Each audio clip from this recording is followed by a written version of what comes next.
Hello and welcome back to the SuperCoach Experience podcast. I'm your host, Brandon Savage, the coach of the Savage Turbos. Yes, we have tuned out the content this week. We've put a podcast out every single day, and we're just trying to get everybody prepped just in time for the SuperCoach season to start next week. And it's pretty much the trickiest round one possible that we could do.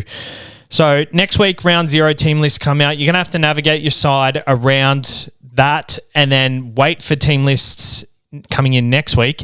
We are on Instagram Live at the moment, so if you do have any questions, please leave them below and I'll answer them, and they'll be uploaded to the podcast. So please leave your questions below.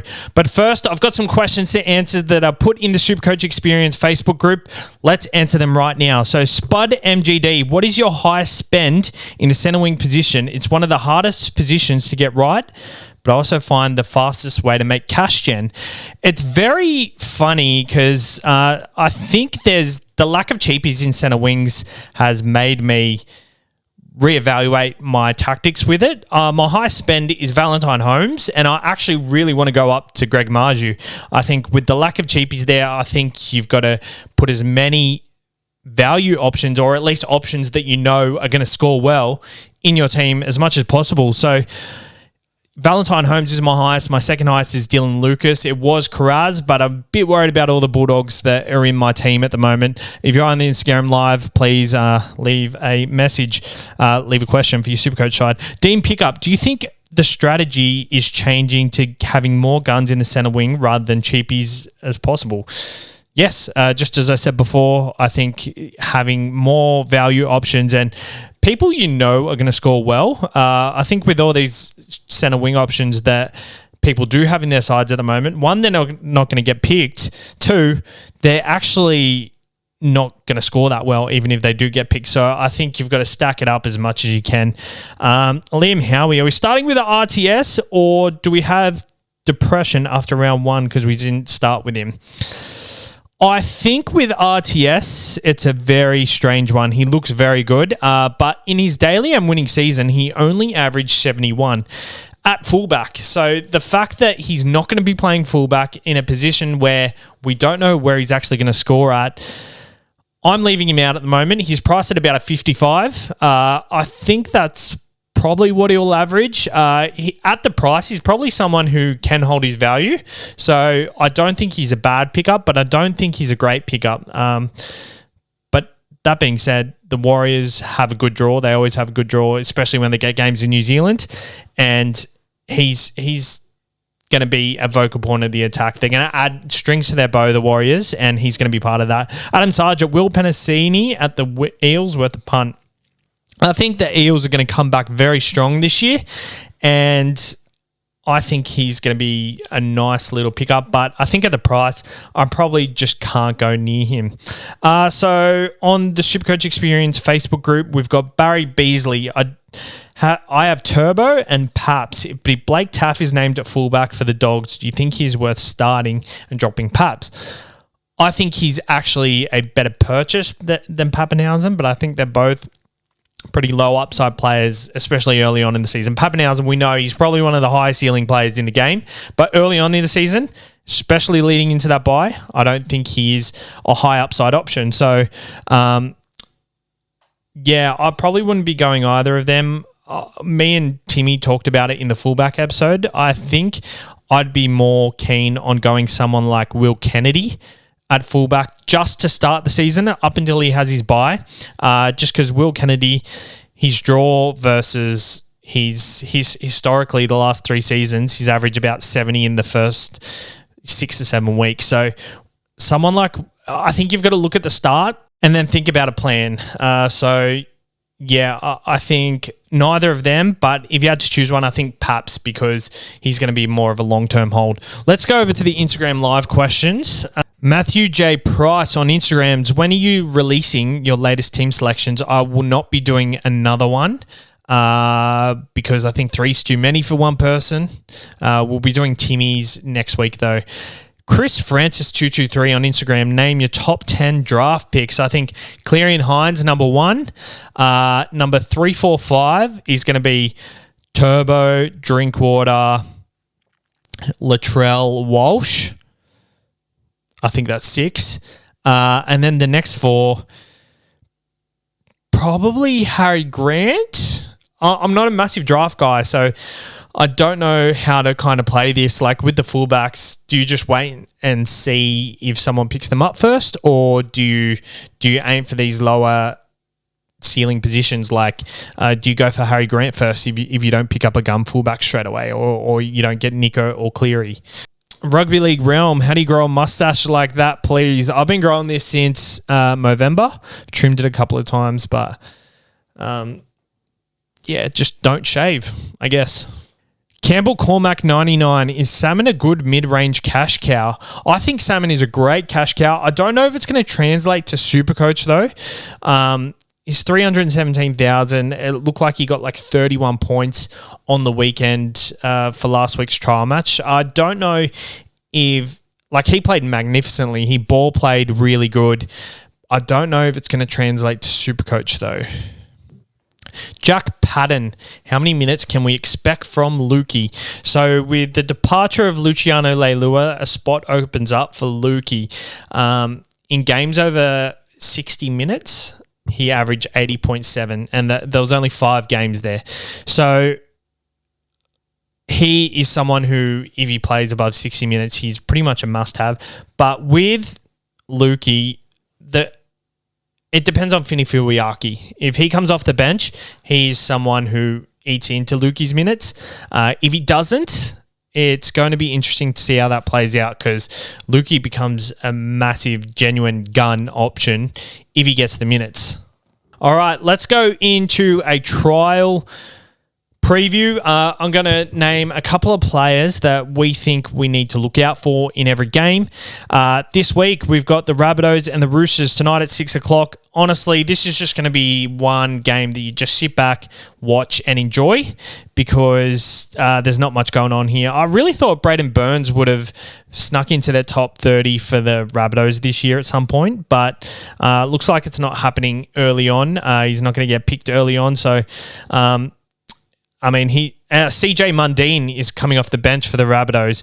That'll be an interesting watch. But for SuperCoach, there's nothing really out there. It's just sit back and enjoy the footy at 6 o'clock. Be happy it's back. And I'm very excited for it. For the Sharks versus Bulldogs, there's a lot going on here. The Sharks have named pretty much a full-strength side, and so have the Bulldogs. One thing to watch out for here will be who is goal kicking. Matt Burton kicked in the trials last week, but Stephen Crichton didn't play. So I think one to watch out for. If Stephen Crichton kicks goals, he is one to consider. But I thought coming over from the Panthers, him playing fullback was a potential option. The fact that he is named at centre, I think whatever he loses from leaving Penrith to the Bulldogs, he'll pretty much... goal kicking will close that gap a little bit, but I think he loses way too much to become a SuperCoach option. But if he does move to fullback, I'd be very interested. I just don't know if the ball gets out to him enough. Like, he'll be playing on Drew Hutchison's side. Drew Hutchison, another one to look out for. Looks like he's won that spot over Toby Sexton, which I really like him available in the centre wing, which I love. Josh Curran named on the bench, Sam Hughes and Jamin Salmon. They're all watchers, but obviously don't look too much into it. They're all watchers. If you like what you see, pull the trigger if you need to. Braden Trindle is a massive watch here. I think it's going to be misleading today what Braden Trindle produces, because Nico Hines is out with a quad strain. A lot of people kind of saying, I'm selling Hines now. I wouldn't be too worried about selling Hines. He did this exact thing last year and scored 185 on his return. A quad strain... I played a footy game a couple of weeks ago and I pulled my groin, and I thought it was going to be like 3-week recovery, and it was only 2 weeks before the game. And I was recovered by game day. So obviously, if it's just a tightness, he's going to be fine for round one. Round one's still not till 3 weeks away or something like that. Not much else to look for in that game, but moving on to the Storm versus the Knights. Now, the big one here is the Dylan Lucas, Kai Pearce-Paul rotation. The way I think it's going to play out is when Kai Pearce-Paul comes onto the field, I think Adam Elliott comes off and Tyson Frizzell goes into lock. I think that's what's going to happen. And potentially maybe Lucas comes off and then Frizzell goes back onto the edge when Adam Elliott comes back on. So that's going to be an interesting watch. We're not going to get an 80-minute sample size today from today's game, so it's real tricky. I'm not loving choosing any of these guys, but they're really tempting if they get the minutes. And I've got Lucas in my side at the moment, but we've got a question here on Instagram. Is it ballsy to take Marju straight up? I love Marju straight up. He averaged pretty much against his first 6 opponents. He didn't score below 60 or 70 last year, so he was crazy last year. I think just because everyone had him and he wasn't exciting to own, everyone just kind of thinks, he's a good option. He scored big sometimes, but because he wasn't a pod, it wasn't exciting. Him as a pod early on, you're going to get that feeling. So I really like the Marju and starting with Marju. And the thing is, his floor is not small. Like his floor is 44 or something like that because he just tackle busts like a machine. Another one to watch is who goal kicks today for the Newcastle Knights. I think it'll be Ponga, but interesting to see if Cogger comes onto the field, if anything changes there. On the other side of the field, the goal kicking is the big one. Will Pappy kick? I did have someone message me the other day just asking, do you think Pappy just didn't kick because he got bugged by all these SuperCoach questions and he doesn't want to be bugged anymore? Valid point to some extent, but I don't think as a professional rugby league player, they'll be worrying about things like that because they get DMs all the time annoying them. So, and another one here, Kane Bradley is a very close watch. I want to see how that works out. If he is training the house down, 238K in your centre wing, thank you. Krista Brusnan on Instagram, Jackson Paulo, sneaky pod with a healthy turbo, 478K. I like Jackson Paulo when he has a good draw, and I think that's from about round 6 onwards. Not with a great draw. I looked at his stats from last year. He had 109, 91, and then he had like a 70, and after that, it was just a lot of 20s. It's very concerning. Moving on to the Warriors versus Dolphins. Tane Tuapiki gets that fullback spot. I think RTS is the massive watch from the Warriors. Everyone at the Warriors is pretty much priced at their absolute peak. So with the Warriors, I'm staying away. The big one over at the Dolphins is definitely Jack Bostock and Tessie New. See how they go. They're very cheap-ish options. Tessie New's not as cheap, so I probably wouldn't start with him if he ends up getting that spot. But Jack Bostock, I think he's 314K. He's someone who you potentially want to look at starting with if he does get named. The Hammer as well. I don't want to read too much into trials and trial form because I've been misled very massively in the past. So I'll leave that one there. We've got some questions on Instagram. This is Howie, Jack Howarth. How you going, mate? Bro, you're looking strong. I'm thinking of running Jai Arrow as my second front row forward. Thoughts? I love Jai Arrow at the front row, and he was a great option when he started in the back row a couple of years ago. He didn't play there last year, but I think what will happen is he'll shift into the middle when needed, but he might not. He might just play 80 minutes on the edge. So that's a massive watch, and I guess we'll wait till see team list, and if Tallis Duncan is named, that's concerning for Arrow, or it's actually pretty good because he'll move into the middle. But I just want to see that bench and just see what happens there. We've got Corey Clark on Instagram. Sam Hughes a good option. Of course he's a good option. He can pretty much go anywhere. He's in my starting front row spot at the moment. Keen to have an eye on him today. Back to Manly versus Broncos, 5:55 on Saturday. Not much going on here. We've got Jamie Humphries, who is starting at 6, who I thought was going to get a bench spot. We've also got Jordan Chen-Kum-Tong. So it's interesting to see how that plays out there. It looks like maybe Manly are going with Carl Lawton on the bench, which I don't hate. I think he's a great utility player and he deserves to be there. He's one of the most polished utilities you can probably get. So it makes sense. His just injury history has been awful. Ben Takura for the Broncos is getting a start, and Kurt Falls comes from Penrith to go to the Broncos. So interesting to see him go there. I hope he goes well. He's a really good player. Corey Clark, who is your hooker. I've got Reece Robson and Jaden Brayley at the moment, but hopefully Jaden Brayley's good for round 1. Dragons versus the Tigers, Saturday, 24th of February at 8:05 p.m. The big watch here, Kyle Flanagan, see how he goes. With the signing of Luciano Leilua, I think Tom Eisenhuth at centre wing isn't an option anymore, but definitely an interesting option if things do fall his way come team lists. William Fafita is a very popular option as well. I think with someone like Liam Henry emerging and Xavier Willison and Sam Hughes, I think you're better off going that way instead of Viliami Fafita. On the other side of the park, Aiden Caesar and Alex Seafarth. I'm very interested to see how he goes. Api Coruscant, we want to see if he's kicking goals. If he's kicking goals, he's definitely an option. You just have to make sure that backup hooker is right for round 1 to slot into your starting hooker position. 3 p.m. on Sunday, Raiders versus the Cowboys. The big one here is every single Raiders option. We've got Morgan Smithy starting at number 13. We've got James Schiller in the centres, Ko Weeks and Ethan Strange in the halves. I think that'll be a battle out. Ko Weeks looks like he'll get it. I'm pretty happy to start with Ko Weeks if he does get that spot. Another one, James Schiller, 238k. So hopefully he has another blinder and he's locked into our side. It's going to be awkward because if Rapana gets that fullback spot, does Chris come back and take Schiller's position? Who knows? Another one is Danny Levi. He's an interesting option potentially at hooker, 238k. On the other side of the field for the Cowboys, Helam Lukey. I mean, we don't need to see how these guys, how their form is because we're going to get them in our sides regardless. We just want to make sure that their roles are exactly what we expect them to be.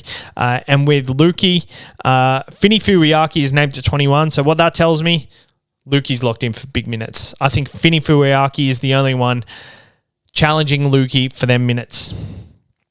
Moving on to the Titans versus the Eels. Big on in the Titans. And what I did notice, Jacob Alec is a cheapie who is named starting back row. I think maybe Joe Stimson comes in and gets that spot or Cleese Haas, but that's a massive watch there. But yeah, Jacob Alec. The big thing here is, does Bo Firma play on the left edge? If he plays on the left edge, I think he's going to be someone a lot of people lock in. I'm still undecided whether I lock him into my side myself, but it's a massive watch. Kenan Palacia, I'm very keen to see how he goes. I'm very keen on him at 365,000. Dual front row, second row. Harley Smith-Shields is named at centre, so if he gets a start come round 1, he's a cheapie that we can all rely on, and I think with the Titans potentially having a breakout season, I think this is a top 8 year for the Titans. If Harley Smith-Shields gets a start, he's a cheapie that's nearly got to be 100% owned. I know in the past he hasn't really improved himself SuperCoach-wise, but you've got to take these guys when you can get them, and we don't have many available at the moment. On the other side of the field, we've got a full-strength Parramatta. I think the hook is the big watch there. That's it for the week. We'll answer some Instagram questions right now. We've got Jai Christie. Is Cam Murray someone to watch in the first few weeks until we know what Tallis Duncan's role is? Yeah, I think Cam Murray's pretty much locked in for big minutes, I reckon. I heard Pete Mamazelis is probably going to come off the bench, so that allows Cam Murray to have more minutes. Maybe Murray shifts to an edge and Damien Cook plays a bit of lock.